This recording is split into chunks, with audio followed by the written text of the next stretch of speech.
Good evening, everyone. It's great to have you all present. My name is David Henriksen, and I serve as director for the Institute for Leadership and Service at Valparaiso University. One of the best things that I get to do as director is invite interesting, smart, and thoughtful people to campus to speak in our Pathways to Purpose lecture series. The series is designed to spark conversations about the moral virtues and vocations that make for lives worth living. Tonight, of course, we aren't able to have our guest physically present, although I would love to be able to bring him back to Valparaiso at some point in the future. But even virtually, it's a great pleasure for me to introduce my friend, Dr. Francis Su. Dr. Su is professor of mathematics at Harvey Mudd College and the former president of the Mathematical Association of America. He received his BS in mathematics from the University of Texas at Austin and his PhD from Harvard University, and is an award-winning educator and author of Mathematics for Human Flourishing, a new book that offers an inclusive vision of what math is, who it's for, and why anyone should learn it. Before I turn things over to him for his presentation, I want to briefly sketch our agenda for tonight, and it's quite simple. Dr. Su will share with us for about a half hour or so, and then we'll have about 15 minutes for Q&A. We will be taking questions primarily via the chat feature here on Zoom. So you should see a little box down at the bottom of your Zoom screen that allows you to open up a Q&A tab. So submit your questions there, preferably. You can also email us your questions at lead.serve@valpo.edu. It's lead, L-E-A-D, .serve@valpo.edu.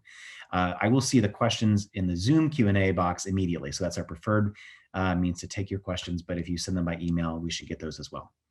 If you want to list your name and where you're coming from, I'll pose your questions to Francis at the end. I think that will do it for formalities. So Francis, it's a delight to host you here. Welcome, I know not technically to Northwest Indiana. It looks like you're virtually somewhere very warm, but at least to the Valpo community tonight.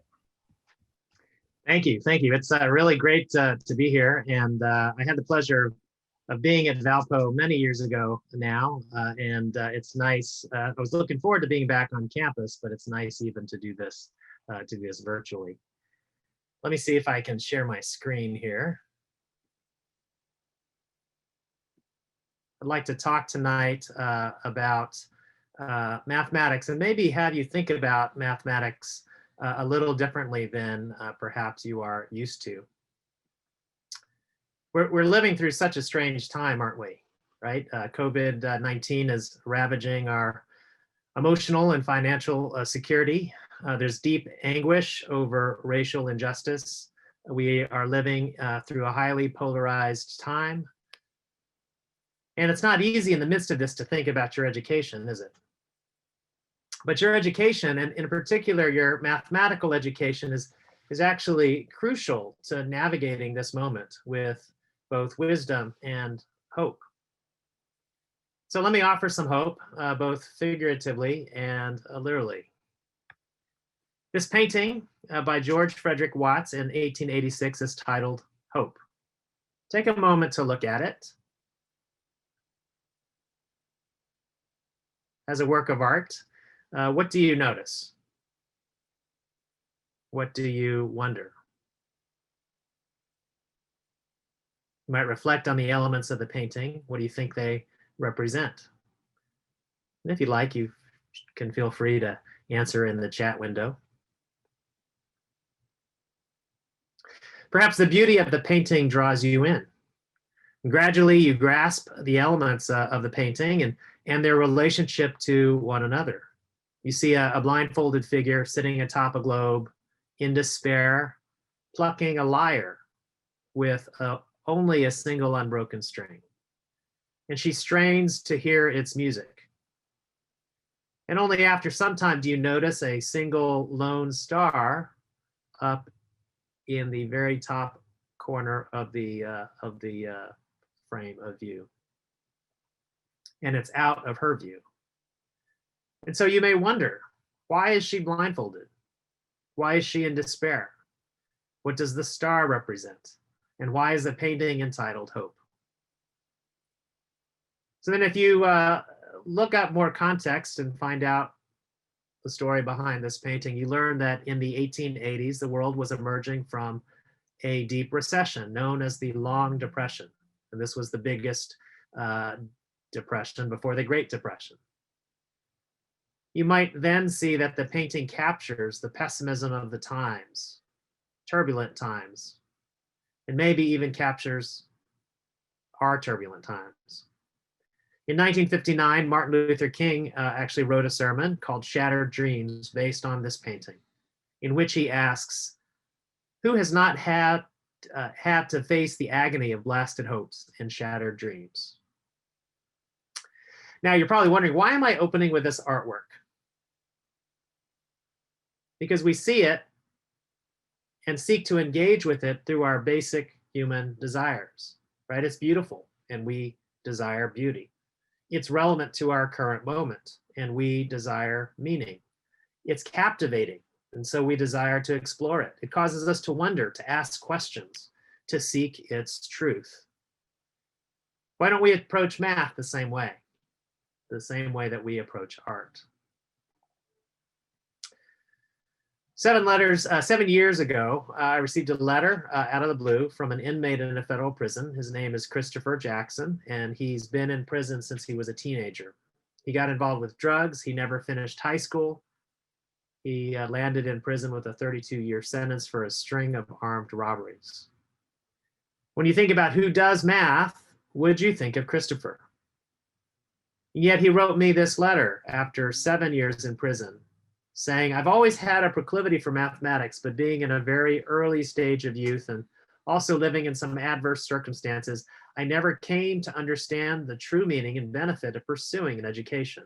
And over the last 3 years, I've purchased and studied a multitude of books to give me a profound understanding of Algebra 1, Algebra 2, college algebra, geometry, trigonometry, calculus 1, and calculus 2. And you see here, Chris was writing me for help in furthering his mathematics education. So when you think of who does math, would you think of Christopher? Every being cries out silently to be read differently.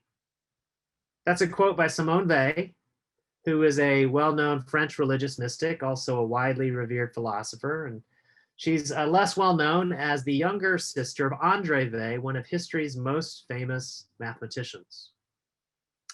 And for Simone, to read someone means to interpret or make a judgment about them. She's saying every being cries out silently to be judged differently. And I sometimes wonder if she was crying out about herself, because Simone too loved and participated in mathematics, but she was always comparing herself to her older brother.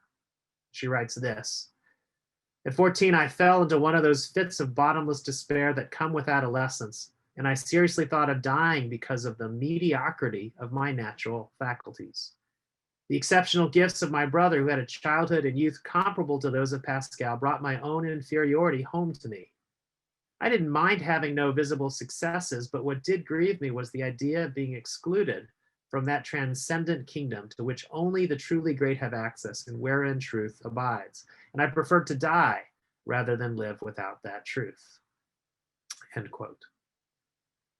Now we know Simone loved math because she used math throughout her philosophical writing. You'll find her in photos of Bourbaki, a group of French mathematicians that included her brother. You see her on the left here, poring over some notes. And I have to wonder what it was like to be the lone woman in this group and the one who was always comparing herself to the abilities of her brother. Every being cries out silently to be read differently. Now you might look at me, a mathematician, and think my relationship to math has always been solid. Maybe you think I've never struggled in math. But I grew up in a small town, a rural area of Texas, maybe not too unlike Valparaiso. In my high school, most of my colleagues, my peers, did not attend college. And I happened to have some supportive teachers, both in high school and at university, and I managed to get admitted to Harvard for my PhD. But when I got there, I felt out of place because I didn't come from an Ivy League school like most of my peers. I didn't have a full slate of graduate courses when I entered graduate school, and I felt like Simone standing next to future Andres, thinking that I would never be able to flourish in mathematics if I were not like them. And one professor even told me that I didn't have what it took to be a successful mathematician. And so that unkind remark forced me to think about why I wanted to do math. And that's really the question I want us to think through today. Why do mathematics? Why do we do mathematics? What's the purpose of mathematics? Why is Christopher sitting in a prison cell studying calculus that he'll most likely not use as a free man for at least another 20 years? Why was Simone so captivated by transcendent mathematical truths? And why should anyone persist in doing math when others tell them that they don't belong? Society is also asking us to think about our relationship to mathematics, especially now. Is math only a tool to make you college and career ready so you can achieve your real aims in life? Or is math unnecessary for most of us and only for the elite few? And why study math if you'll never use what you're learning? I mean, this is a question that all of us, I think, have asked at one point or another. And of course, the reason that this question arises is because math is often just seen as a means to an end, right? A tool that you'll use later rather than a pursuit that serves you well right now, right? And so when people ask, when will I ever use this? What they're really asking is, when will I ever value this, right? They're equating value with utility because they haven't seen that they can value anything more. But my friend Christopher in prison has never asked the question, when will I ever use this, right? He's poring over textbooks, learning math in anticipation of its own intrinsic rewards. And his journey has inspired me, a mathematician, to believe even more fully that math has something to offer everyone. So if you ask me why do math, I would say it's because mathematics helps people flourish. Mathematics is for human flourishing. When I say human flourishing, I'm referring to a wholeness of being and of doing, of realizing one's potential and helping others to do the same, of acting with honor and treating others with dignity, of living with integrity, even in challenging circumstances, right? It's not the same as happiness, and it's not just a state of mind. Many people have thought about human flourishing as the well-lived life, right? The ancient Greeks had a word, eudaimonia, for this concept, and there's a similar word in Hebrew, shalom, which is sometimes translated peace, but the word has a far richer meaning, right? To say shalom is to wish that someone would flourish and live well. And Arabic has a related word, salam. And a basic question taken up by philosophers throughout the ages is how you achieve human flourishing. What's the well-lived life? And Aristotle would say that flourishing comes about through the exercise of virtue. And I like to think of virtue as excellence of character that leads to excellence of conduct. So it includes more than just moral virtue. For instance, courage, wisdom, persistence. These are also virtues. And what I want to have us think about today is how the practice of mathematics cultivates virtues that help people flourish. And these virtues will serve you well no matter what you do in life, no matter what profession you go into. And the movement towards virtues happens through basic human desires. And so I want us to think through basic human desires that all of us have and how math can or should meet these desires. For instance, one basic human desire is a desire for beauty. Right? Seeing something beautiful causes us to reflect. Like this figure in this illustration, drawn by my friend as an illustration for my book, is standing before a mathematical pattern and reflecting. Right? Beauty causes us to be quiet, to observe, to notice, to wonder. We stand in awe of the beautiful painting and search for its meaning. And the same thing happens in mathematics, right? You see a striking pattern governed by mathematical laws that causes you to stop and reflect. What's going on here? These floral rosettes by Frank Ferris were created using mathematical ideas from complex analysis. And when you see such order and intricacy, it causes you to ask a most fundamental mathematical question. Why?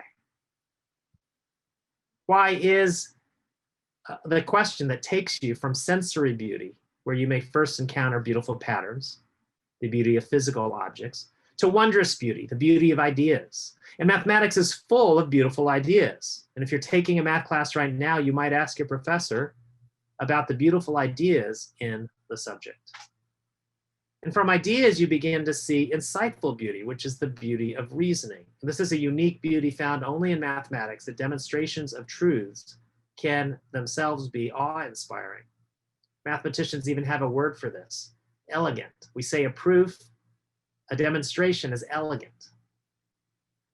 And the deepest form of mathematical beauty is what you might call transcendent beauty, which happens when you see the same beautiful idea, object, or reasoning pop up in multiple places. It's like the universe is speaking to you, right? And this kind of beauty can feel sublime, almost divine.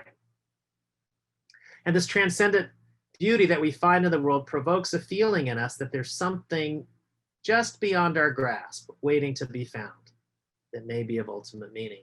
C.S. Lewis spoke of the sublime experiences of beauty as, quote, the scent of a flower we have not found, the echo of a tune we have not heard, news from a country we have not visited, end quote. And in a similar way, mathematics can feel transcendent. When you see the same beautiful idea pop up everywhere, you begin to think it is pointing to some deeper truth you haven't yet grasped. When you realize that you've had exactly the same mathematical thoughts as another person, separated from you by oceans, culture, and time, you begin to believe there might be something universal, some enduring reality that you are both accessing, right? They're like whispers calling us. And it's for this reason that the famed mathematician Paul Erdős often spoke of, quote, the book that God keeps, in which all the most elegant proofs of theorems are kept. And pursuing mathematics for its beauty cultivates the virtue of reflection, right? When you contemplate beautiful ideas, just like you contemplate a beautiful forest, it leads to joyful gratitude and transcendent awe. And when we see and experience beauty, from seeing this idea everywhere, we begin to develop habits of generalization because we begin to expect patterns everywhere. When I learn a new idea in math, I often ask, what gives this theorem its power, right? What is the underlying principle? How might it apply to a more general situation?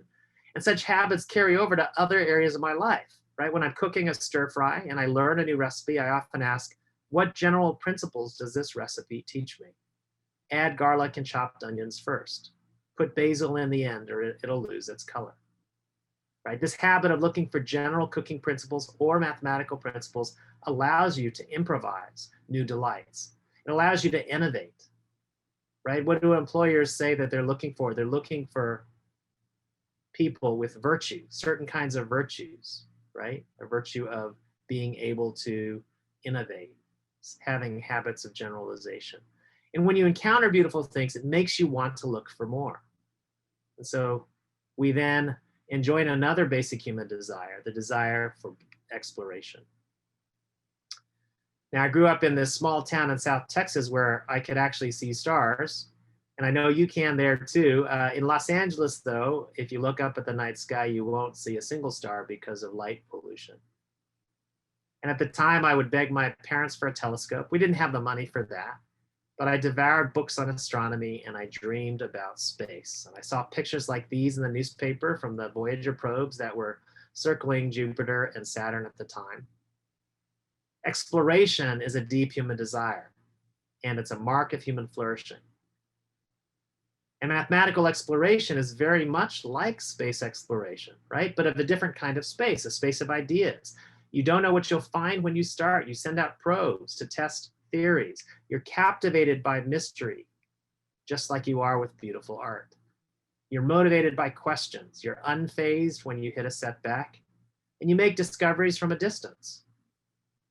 Exploration is at the heart of what it means to do math, and you don't need a lot of resources except your mind to be a mathematical explorer, right? As a result, you can embark on an adventure from anywhere, a prison, a small rural town, or some far-flung corner of the earth. And exploration cultivates virtues in us, like imagination and creativity, right? In order to solve problems, you have to ideate new possibilities. Math lovers like to dream up new ways of visualizing patterns, right? That's what a GPS is. and they envision hidden structures that lie underneath everything we see. And exploration cultivates in us probably one of the most, the best virtues built by the practice of math is an expectation of enchantment, right? Explorers are excited by the thrill of finding the unexpected, especially weird and wonderful things, right? When you take a fractal Menger sponge with self-similar squares and cubes all over, and you slice it diagonally, and you find, whoa, a bunch of hexagonal stars, you're surprised, right? You're enchanted. So what would it be like if, as we learn math, we opened ourselves up to enchantment, right? If you think math is about memorizing things and not making sense of things, of course you're going to think it's dull and boring. But for Christopher, math isn't a tool, it's hidden treasure, right? And so at every step, we have to counter the idea that math is memorization and replace it with the idea that math is exploration. A math memorizer won't be able to react in unfamiliar situations, but a math explorer can flexibly adapt to changing conditions. A math explorer knows how to innovate. And the best thing about being an explorer is that you learn to expect enchantment around every corner, which makes math exciting to learn. So we keep coming back for more.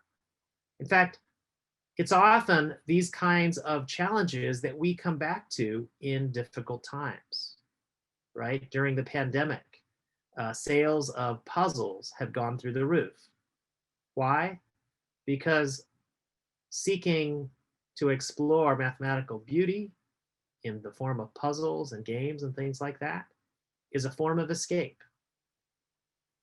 It's also a form of research questions. Tomorrow in a math colloquium, I'll tell you about a research problem that Christopher and I and some other mathematicians have worked on. And you'll see some of the cool discoveries that we made.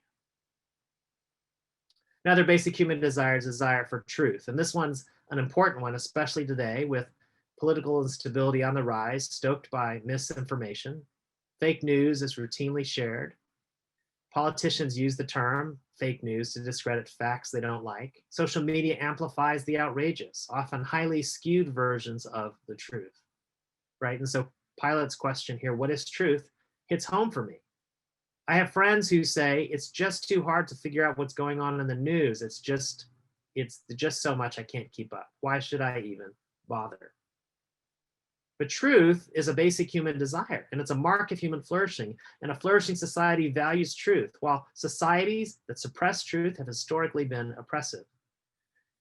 Political theorist Hannah Arendt studied regimes like this, totalitarian regimes, and in her 1967 essay, Truth and Politics, said, the result of a consistent and total substitution of lies for factual truth is not that the lies will now be accepted as truth and the truth be defamed as lies, but that the sense by which we take our bearings in the real world is being destroyed. You see, when we lose our bearings, we begin to care less about what's true. We are more easily manipulated. Why should I even bother? But you see, mathematical thinking equips us to figure out what's going on and to bother. Math explorers are on a quest for truth. We want to see how far the rabbit hole goes. We have a confidence that truth exists and it's worth finding out. So in math, even when we produce an answer to a question we're trying to solve, we don't take the answer for granted, do we? Right? We ask, why is this answer reasonable? Where does it come from? How does it relate to other things that I know? Are there other ways of understanding this idea? And when I have multiple ways of understanding, it gives me confidence that I see truth. Or if two ways of understanding don't jibe with each other, it makes me want to dig deeper. And so a major virtue of mathematical exploration is the thirst for deep knowledge and deep investigation. And how does this play out in my life as a mathematician? I'll just give you one example. So the coronavirus, as you know, the first exploded in Seattle. And at the time, I was thinking, this is a little strange, right? It's strange that Seattle was first, because if you take a look, just think about all the flights that come into the US from China, LA, where I live, is actually got the highest traffic.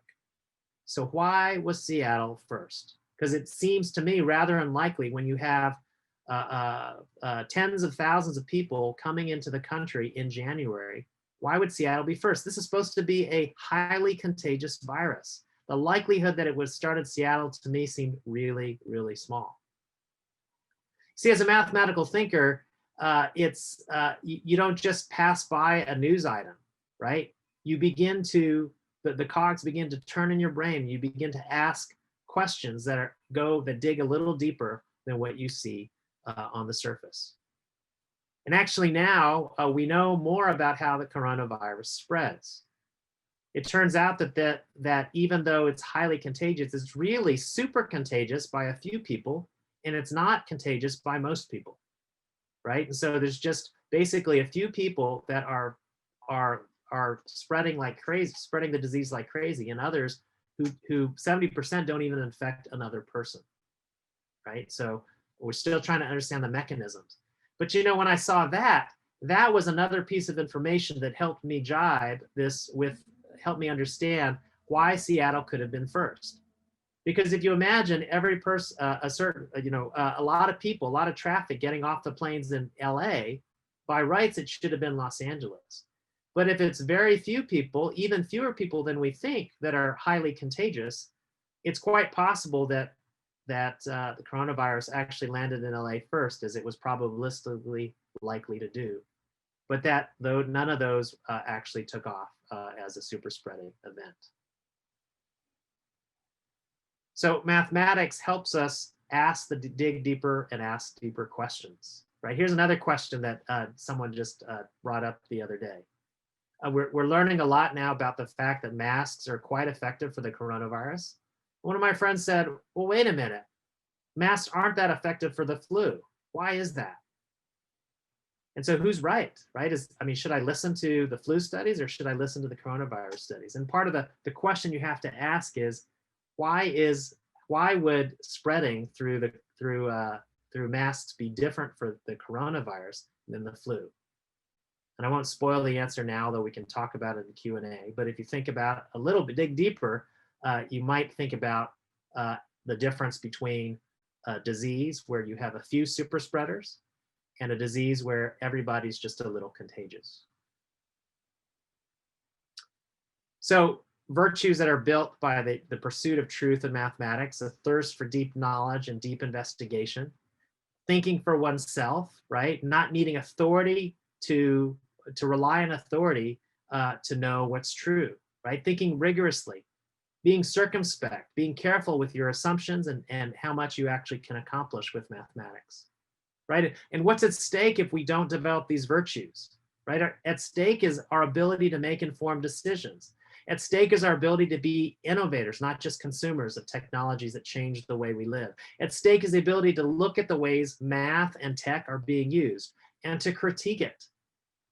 At stake is not being duped and manipulated by others. We don't need an outside authority to reason for ourselves whether something we're told is reasonable.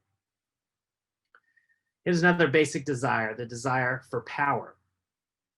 Power is a universal human desire, and I know it sounds like a bad word often because powerful people are not universally admired. And to understand why we should untangle what we mean by power, right? You think of a thunderstorm, we say it's powerful. Why is that? I like this definition by Andy Crouch.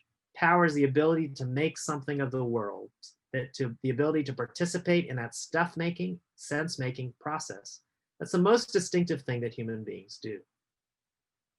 Right? Stuff making refers to transforming our surroundings. Sense making involves using our imagination to make sense of the world.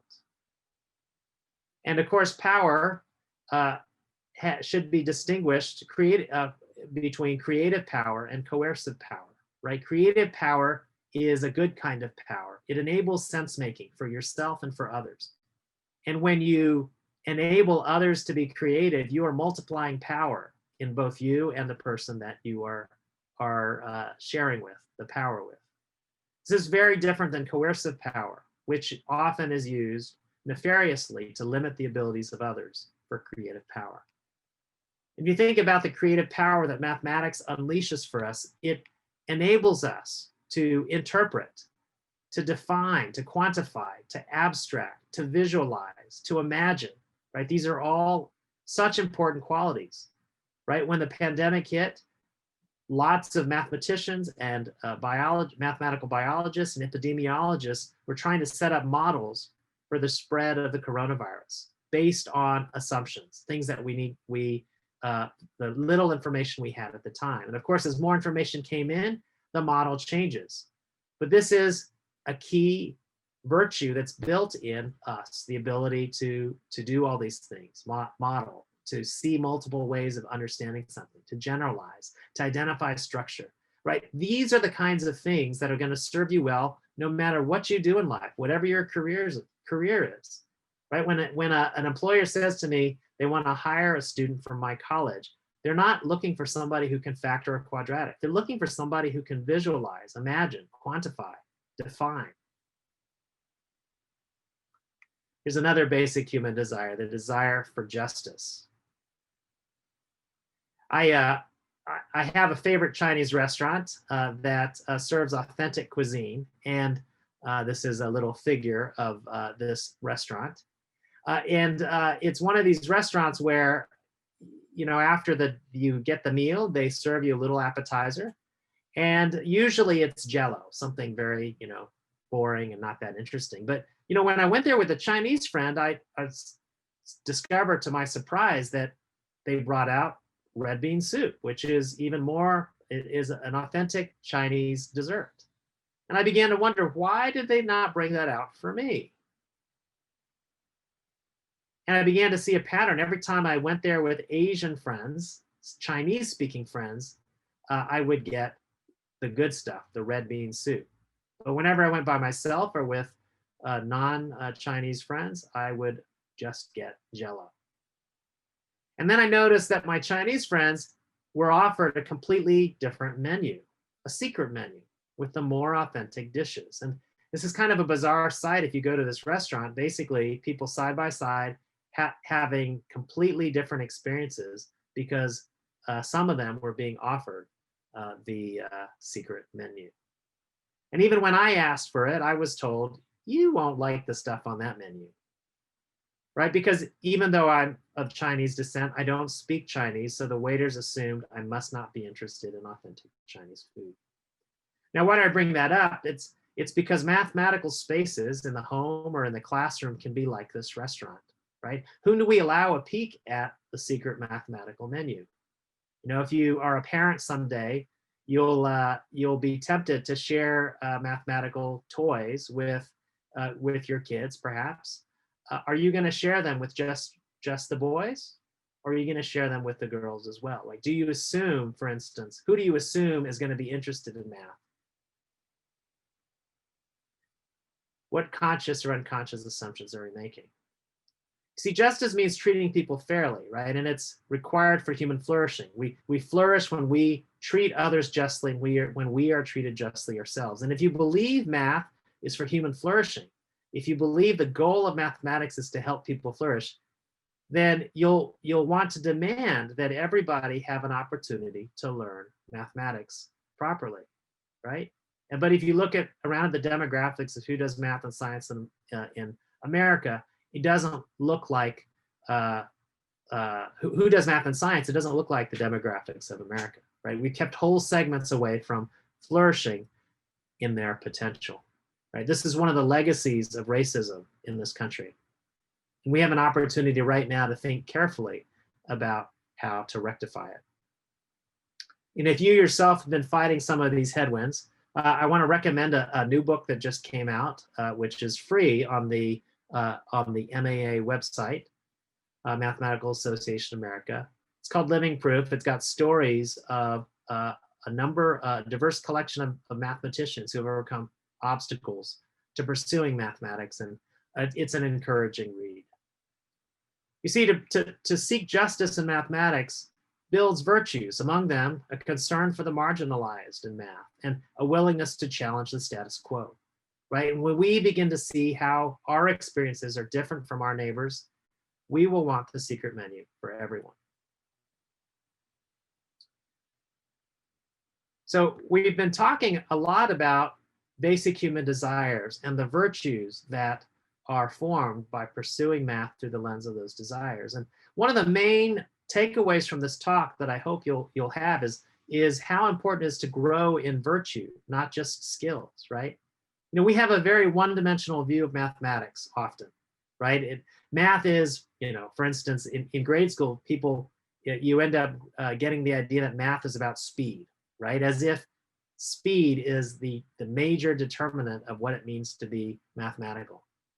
And of course, as a mathematician, I know that speed isn't actually important in math, right? It's not thinking fast isn't what's important. Thinking slow, thinking carefully, considering a simple idea deeply, trying to understand in multiple ways.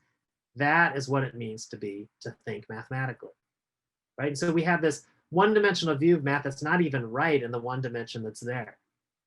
And what we ought to be thinking about is the multiple ways in which we evidence mathematical thinking: persistence, curiosity, imagination, habits of generalization, disposition to beauty, and all the other virtues we've discussed. These are all ways to grow in mathematics, right? So don't let anybody tell you that math is pure logic, right? A bunch of rules to follow, right? Who would want to learn that? Who would want to teach that? I would rather have a view of the world through a mathematical lens that enables me to look at a painting like this and appreciate its complexity, that enables me to want to deeply investigate what's going on, to explore it, to seek its beauty, to seek its truth. So let me challenge each one of you today to believe that everybody can flourish in mathematics. You can't separate the true practice of mathematics from what it means to be human, right? This is something that I think it's hard for us to imagine mathematics as being human, because we think about math as calculation, but math isn't calculation, right? Math is comprehension. Anything a calculator can do, I often like to say, isn't mathematics, right? Mathematics is about understanding what the calculator is doing. Believe that you and everyone in your life can flourish in math. Who are you going to read differently? Have imagination for your own potential. Have imagination for someone else's potential, right? It's a challenge for me too, because I've fallen short of this ideal. I've written off kids because I didn't have the imagination that I need for the sacred responsibility of teaching, right? You might know a Christopher who's fallen in with drugs in the wrong crowd, who never seemed interested in math. Maybe he even seems lazy. But if you knew what he was going through, if you could see him now, you might read him differently. 6 years after he wrote me that first letter from prison, he's now helping other inmates learn math to get their GEDs, right? He's using the meager income he makes to buy math books, and he's studying topology and advanced analysis now. And he says this: I'm studying anywhere between 3 to 5 hours, Monday through Friday, and 2+ hours Saturday and Sunday, depending on how I'm feeling. It's harder to study and read here because you're not in a traditional cell with a cell door that you can be enclosed in. But everything is open, and we live in an open top 8 by 10 foot cube with walls that extend 6 feet off the ground and a 3-foot gap in the 8-foot side to act as your door. Also, I'm in a room without a desk, so I have to take 2 chairs to do studying in. But hopefully that will change soon, because I'm in the works of trying to move to a cube with a desk. This is Christopher fighting for his mathematics, his opportunity to study mathematics. Nobody would call him lazy or disinterested now. I mean, would I have had the imagination to see a future for him, a math future for him 10 years ago? Believe that you and everyone in your life can flourish in mathematics.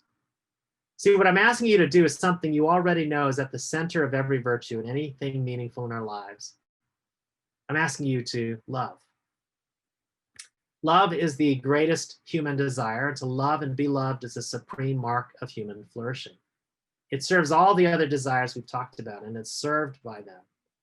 And it's the source and the end of all virtue. Every being cries out silently to be read differently. Every being cries out silently to be loved. See, Christopher in prison wasn't just looking for mathematical advice. He was looking for connection, for somebody to reach out to him in his space and say, I see you, and I share the same passion that you do. When I was in the depths of graduate school and I was ready to give up, one professor reached out to me and he said, "I'd rather see you work with me than quit." So who will you love and who will you read differently? I'll finish with this quote by Simone Weil. After wrestling with her own insecurity, she saw that there was a path to virtue through the struggle, that the struggle itself was important. She wrote this: "The love of our neighbor in all its fullness simply means being able to say to him, 'What are you going through?' It's a recognition that the sufferer exists not only as a unit in a collection or a specimen in a social category labeled unfortunate, but as a man exactly like us who was one day stamped with a special mark by affliction. For this reason, it's enough, but it's indispensable to know how to look at him in a certain way. And the way of looking is, first of all, attentive. The soul empties itself of all its own contents in order to receive into itself the being it is looking at, just as he is in all his truth. Only he who is capable of attention can do this. So it comes about that, paradoxical as it may seem, a Latin prose or geometry problem, even though they are done wrong, may be of great service one day, provided we devote the right kind of effort to them. Should the occasion arise, they can one day make us better able to give someone in affliction exactly the help required to save him at the supreme moment of his need." She'd found a path through struggle to virtue, and she understood that math is for human flourishing. You see, math can be so much more than we make of it when we see how it's connected to our basic human desires. And if that's the case, then everyone is really a math person.